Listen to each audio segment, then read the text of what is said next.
வணக்கம் ஜவைஜெட் ஃப்ரம் ஜபாதுபட்டி குழு power writer அப்படிங்கிற யூடியூப் சேனல் மூலமாக உங்களை மீண்டும் சந்திப்பது ரொம்ப மற்ற மகிழ்ச்சி.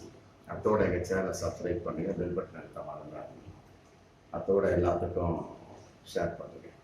இன்றைய பிஜேபி ஃபைல்ஸில் நம்ம ஒரு 6 விஷயத்தை பார்க்கலாம். முதலாவதாக பார்க்க போகிறது இந்த எண்ணூர் பக்கத்தில் இருக்கிற சிபிசிஎல் எண்ணெய் கழிவு இன்னைக்கு வட சென்னை முழுவதுமே நாரி போச்சு.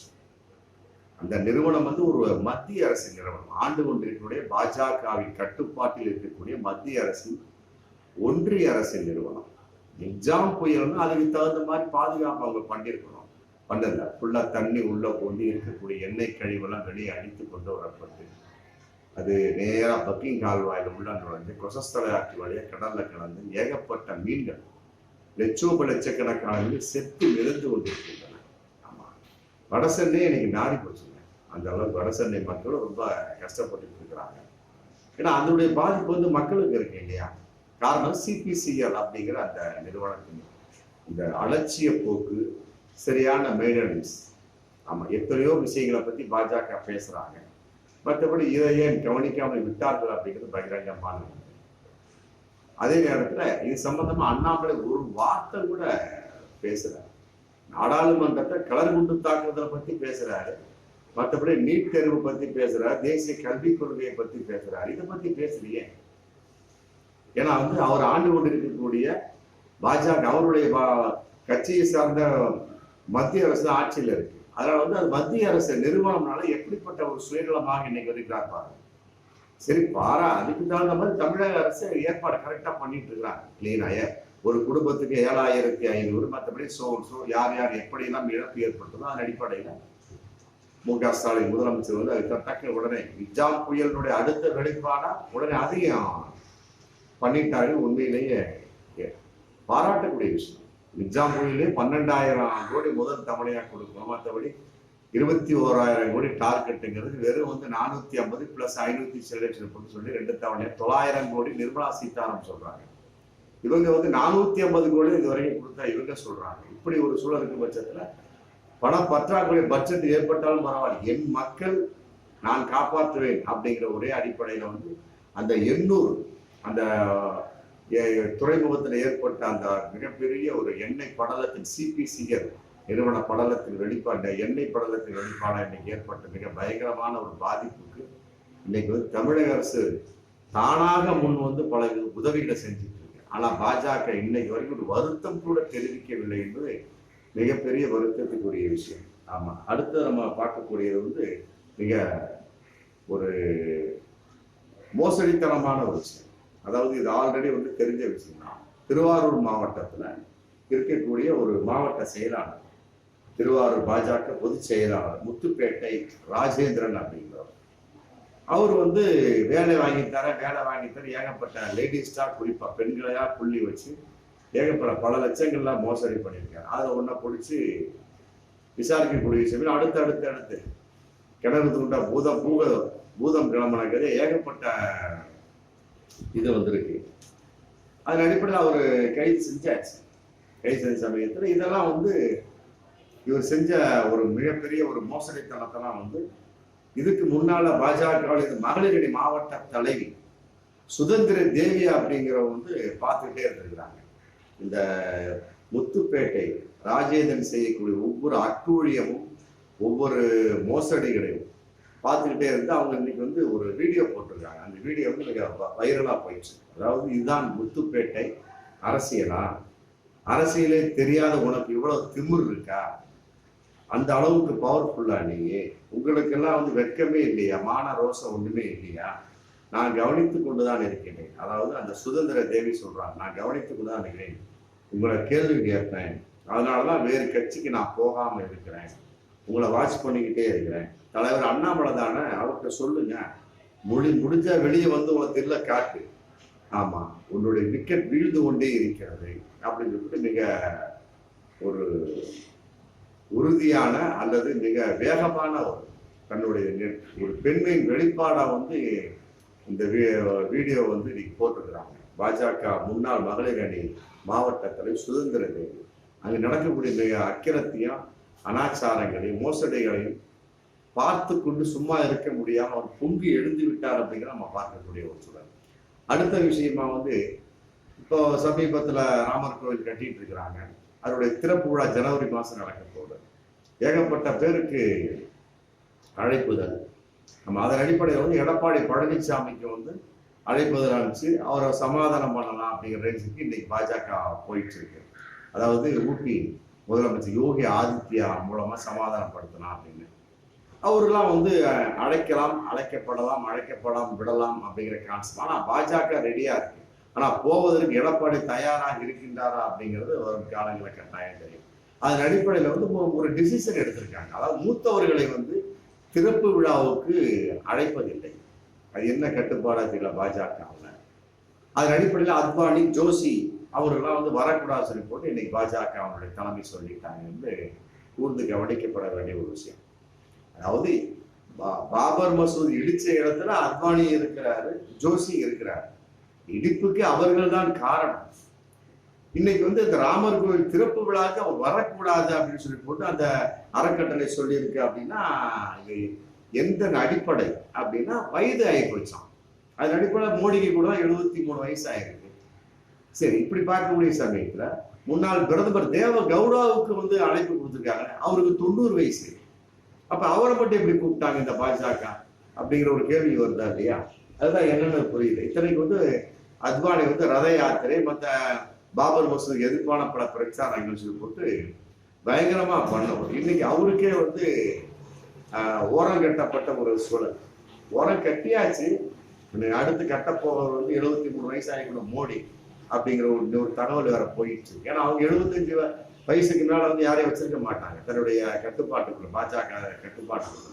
அதன் அடிப்படையில் வந்து அத்வானி ஜோஷியும் 90 வயசு 85-90 வயசு மேல ஆயிடுச்சு போட்டு ஒதுக்கி வச்சிடறாங்க. ஆனா தேவகவுடாவுக்கு மட்டும் வாங்கன்னு சொல்லிட்டு அழைத்தது கொடுத்துருக்காங்க.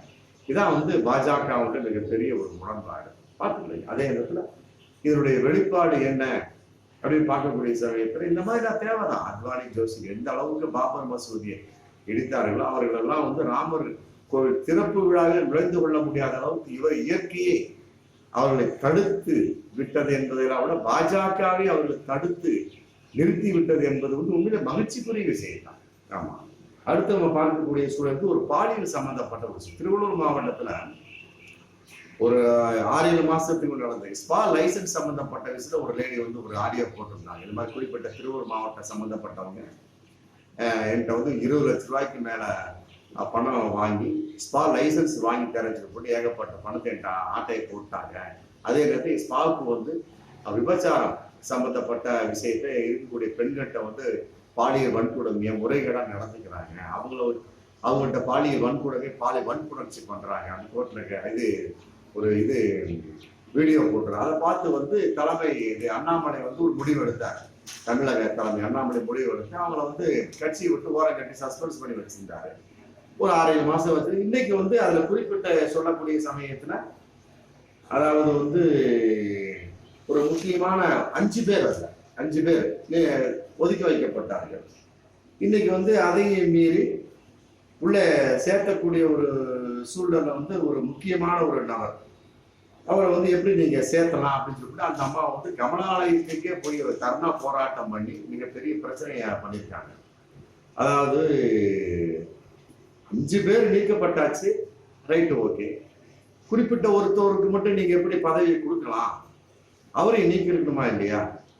போனப்ப காசு வந்து எனக்கு வரக்கூடாத ஒரு வந்துச்சா வரலையா அப்படிங்கிறதுக்கு பெரிய ஒரு வெளிப்பாடா இருந்தாலுமே கூட என்னை எந்த அளவுக்கு பாலியல் வன்கொடுமை பாலியல் பலாத்காரம் செஞ்சிருப்பாங்க போட்டு ஒரு மிகப்பெரிய ஒரு தர்ணா போராட்டத்தை கமலாலயத்துக்குள்ளேயே போய் அந்த அம்மா வந்து பிரச்சனை பண்ணி குறிப்பிட்ட ஒரு 5 பேர்ல ஒரு 4 பேரை ஓகே நிறுத்தி வச்சிருக்கீங்க. அந்த குறிப்பிட்ட அந்த நபரை மட்டும் எப்படி நீங்க மீண்டும் வந்து பொறுப்பு கொடுத்து திருவள்ளூர் மாவட்ட பொறுப்பாளருக்கு கொடுக்கலாம் அப்படின்னு சொல்லி தர்ணா போராட்டம் பண்ணி தன்னுடைய எதிர்ப்பை வந்து வெளிப்படுத்தியிருக்காங்க.